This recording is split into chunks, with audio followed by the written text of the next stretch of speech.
Por falar em Campeonato Brasileiro da Série D, é um ano realmente para ser esquecido lá no Campinense. Ao todo foram 4 eliminações e o pior, em 2024 o clube só vai ter a disputa do estadual no calendário de atividades da equipe. Você acompanha agora o passo a passo que deixou essa temporada rubro-negra, que fez, na verdade, dessa temporada rubro-negra uma das piores da história do clube. Primeiro, o campeonato estadual. O Campinense terminou na 6ª colocação com 14 pontos.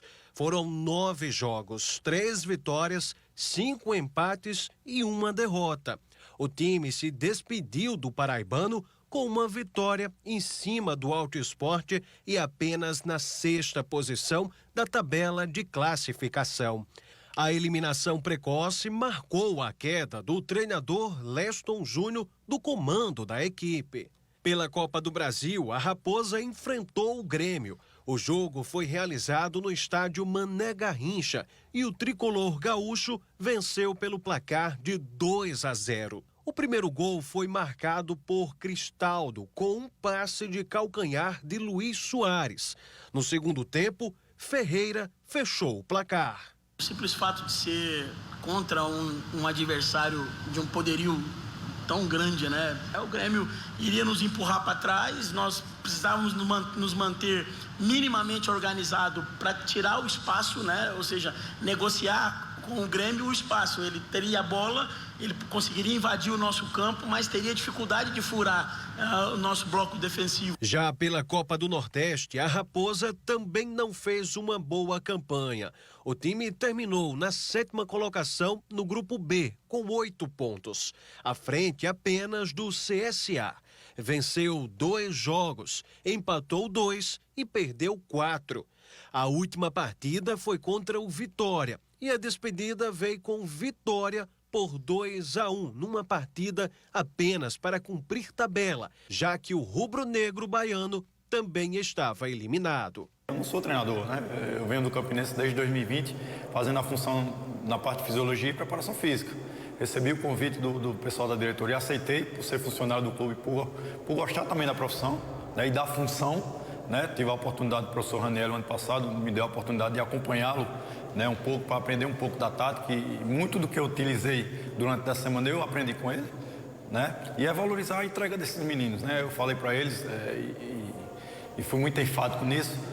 Nós completamos 10 anos da conquista da Copa do Nordeste, né? Não era justo, cara. Não era justo a gente entrar de qualquer jeito nesse jogo. A gente tem que valorizar essa competição que só o Campinense na Paraíba tem. Então não era justo a gente fazer um jogo qualquer, né? E eles absorveram isso, apesar de todo o contexto negativo, de não valer mais nada classificatório, de não valer nenhuma conquista, né? Até a situação até do próprio Vitória que veio também nesta circunstância, né? Lógico que a gente queria ter um amigão pulsando hoje, já classificado, os 2 clubes procurando a classificação, mas não aconteceu. Mas ainda assim, eles absorveram o que eu passei, né? De respeitar a entidade que deu a oportunidade de a gente mostrar o nosso trabalho, de respeitar a história que o clube tem com a competição, eles absorveram e o resultado foi o que aconteceu em campo. A esperança de fazer diferente seria a Série D e a oportunidade de voltar para a 3ª divisão, sendo que o torcedor raposeiro sofreu muito na campanha do time que foi eliminado da competição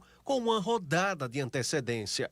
Mesmo vencendo o Globo do Rio Grande do Norte por 1-0, chegou a bater o Santa Cruz por 2-0, mas não adiantou.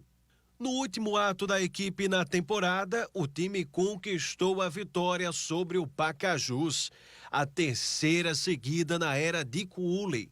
O resultado em campo não alivia o sentimento de frustração do torcedor, que acompanhou mais uma decepção. Quando a gente não consegue a classificação, é o processo do ano todo e muitas vezes até de mais tempos para trás. Então, assim, eu realmente só posso falar mais por esses 5 jogos.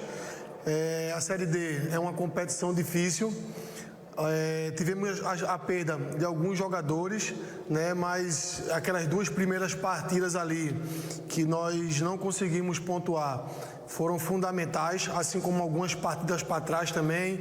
A gente estava fazendo uma avaliação da equipe como um todo, da competição na Série D, e infelizmente, né, o Campinense ele foi a única equipe que perdeu 5 pontos para o Iguatu, né? Nem o Globo perdeu. Então, assim, eu considero também fundamental esse momento, né, de 2 partidas contra o Iguatu. Se vencesse aqui, né, o jogo estaria numa situação diferente. Assim também como eu me coloco como culpado também do processo, porque nessas cinco partidas aí, se a gente tivesse conseguido também um empate nas 2 primeiras, talvez a história também seria diferente. Precisaria tirar um saldo, mas enfim, no jogo contra o Globo a gente poderia apertar um pouquinho mais para tentar fazer um gol. Então, assim, essa avaliação que eu faço em relação a essas 5 partidas. Além disso, passaram pelo Campinense 5 técnicos nessa temporada. O ano começou com Flávio Araújo, que havia assumido o ano passado. Após a derrota do time para o São Paulo Cristal, o comandante foi demitido. E já foi anunciado o técnico Leston Júnior, que havia passado pelo Botafogo e sido campeão estadual. Leston deixou a equipe após a eliminação do Paraibano. Logo em seguida, Fabrício Tavares assumiu o time de forma interina antes da estreia da equipe na 4ª divisão. Depois, o jovem técnico de apenas 30 anos, Luan Carlos, foi apresentado ao rubro-negro para a Série D. Foi quem durou mais. 3 meses e alguns dias depois, Luan saiu da equipe. A situação já estava difícil para a Raposa na 4ª divisão. E foi na véspera de São João que Dico foi apresentado. Agora, só ano que vem. Agora só o ano que vem mesmo, e o Dico já se despediu da Raposa, mas deixou aí o desejo de, quem sabe, ser o treinador aí para a temporada 2024, onde a Raposa vai disputar o Campeonato Paraibano. A única competição aí, que é o Campeonato Paraibano em 2024, programado aí para ter início logo no início, nas primeiras semanas de janeiro. Amanhã a gente vai falar um pouco mais aí sobre o João, os nossos comentaristas, sobre a Raposa, com os nossos comentaristas, um deles o nosso querido João Pedro, para falar um pouco sobre essa temporada, sobre Nacional e o Souza, que estão aí já encaminhando, já sabem aí, já entram em campo no próximo sábado por esse primeiro jogo aí na fase de mata-mata, primeira fase de mata-mata, lembrando que são 3 fases para Nacional e Souza poderem ir passando e aí sim garantirem uma vaga na Série C de 2024. Então,